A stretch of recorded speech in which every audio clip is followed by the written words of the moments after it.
Selamat pagi pemirsa Hidup Sehat, semoga sehat selalu ya. Saat ini kita sedang menghadapi situasi dan kondisi tanah air yang kurang baik. Tentu saja kita dihadapkan dengan situasi keinginan untuk berinteraksi dengan orang lain. Namun banyak informasi yang akan menyebabkan bumerang untuk pikiran kita ketika terprovokasi oleh orang lain. Untuk itu pentingnya kesadaran mengendalikan diri dari provokasi. Berikut beberapa alasannya. Alasan pertama ialah pertahankan ketenangan dan kendalikan diri. Pada saat kita terprovokasi, akan menyebabkan reaksi impulsif yang seringkali memperburuk suatu keadaan. Sangat penting untuk mengendalikan diri pada reaksi yang terprovokasi, untuk memberikan dampak positif pada berbagai aspek kehidupan. Kedua, konflik yang tidak diperlukan perlu kita hindari. Seringkali terprovokasi pada orang lain memiliki pemicu konflik yang sebenarnya bisa dihindari. Untuk itu perlu mengontrol diri agar tidak terprovokasi dan emosi, sebab kita bisa mencegah konflik yang tidak diperlukan. Alasan ketiga ialah menghargai diri sendiri dan orang lain. Pada saat diri kita terprovokasi, reaksi yang kita timbulkan bisa menyinggung perasaan orang lain dan juga diri kita sendiri. Ketika menahan diri pada reaksi yang terprovokasi, ada ruang untuk menghormati atau menghargai diri sendiri dan juga orang lain dalam membangun kedewasaan. Keempat, melatih keterampilan pada emosional. Dengan melatih emosi di saat terprovokasi merupakan cara yang sangat efektif. Dengan kita mengendalikan emosional dapat memperkuat kemampuan kita untuk berpikir yang rasional dan juga dapat mengevaluasi pada situasi yang lebih baik, serta bisa membawakan manfaat jangka panjang dalam mengambil suatu keputusan. Alasan terakhir ialah menciptakan suatu kedamaian pada batin dan menjaga kesehatan mental. Dengan kita terprovokasi pada orang lain bisa menyebabkan rusaknya kedamaian batin dan juga kesehatan mental pada diri kita. Ketika kita mampu menahan diri dari terprovokasi, manfaatnya bisa membangun kedamaian batin, terhindar dari stres, dan juga bisa menjaga kesehatan mental untuk menjalani kehidupan sehari-hari.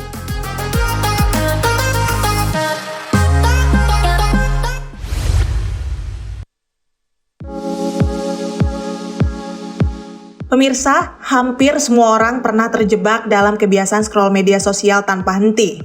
Awalnya hanya berniat membuka aplikasi 5 menit saja, namun tanpa terasa waktu bisa habis hingga berjam-jam.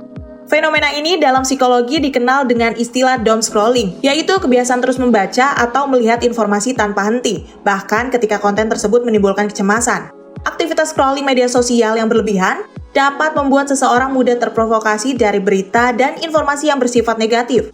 Tahukah Anda pemirsa, kebiasaan yang terlalu sering mencari dan menggulir sebuah informasi di media sosial dapat menyebabkan dampak buruk bagi kesehatan mental, di mana seorang tanpa sadar selalu terkena informasi yang memicu menyebabkan efek negatif emosional. Lantas, apa saja potensi resiko kesehatan mental yang mengintai? Simak pembahasan selengkapnya bersama Dr. Lahargo, spesialis kedokteran jiwa, di Studio Hidup Sehat pagi ini.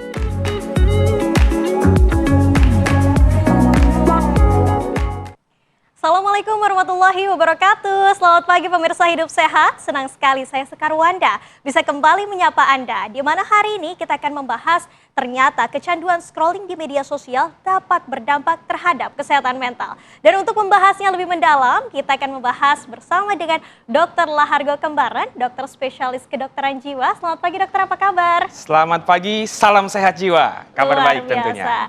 Dan pemirsa, bagi Anda yang ingin bertanya kepada Dr. Argo, Anda dapat mengajukan pertanyaan Anda di kolom komen @hidupsehat.tv1 di Instagram.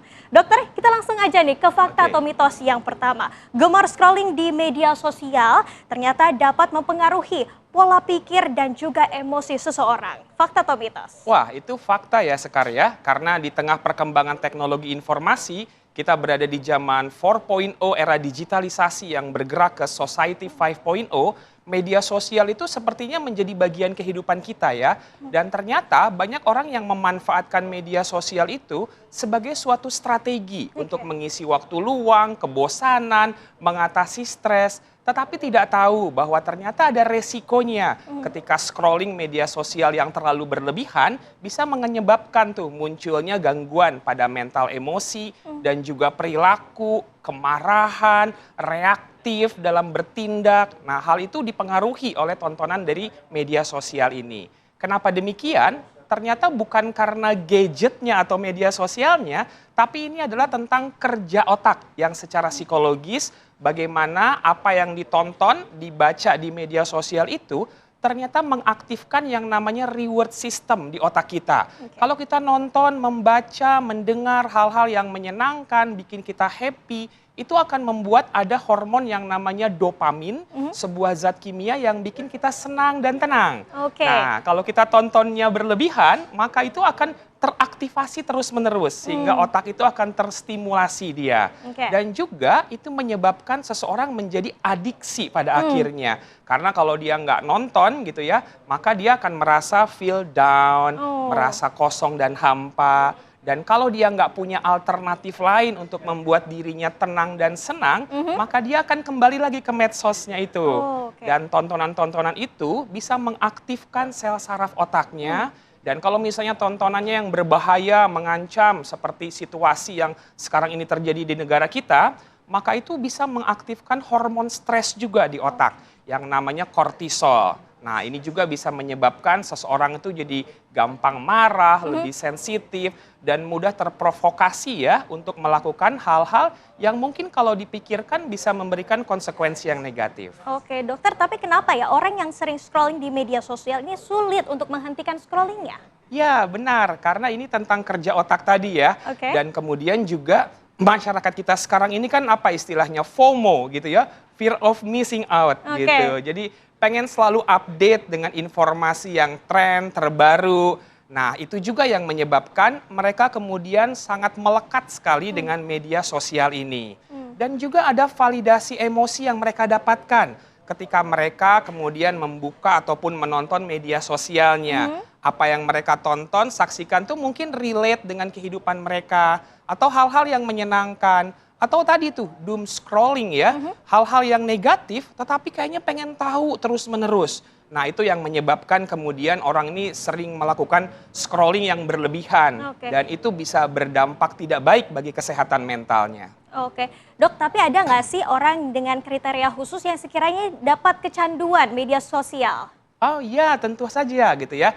Mereka yang kecanduan media sosial ini, misalnya mereka yang memang pencari validasi ya, gitu. Kemudian juga mereka yang kesepian, mereka yang dalam keadaan stres dengan kehidupan sehari-hari, ataupun orang-orang yang pernah punya pengalaman trauma di masa sebelumnya, Oke. atau memang orang yang hanya sekedar mencari informasi, tetapi karena sudah jatuh kepada adiksi atau kecanduan, itu menyebabkan dia merasa perlu untuk selalu membuka media sosialnya.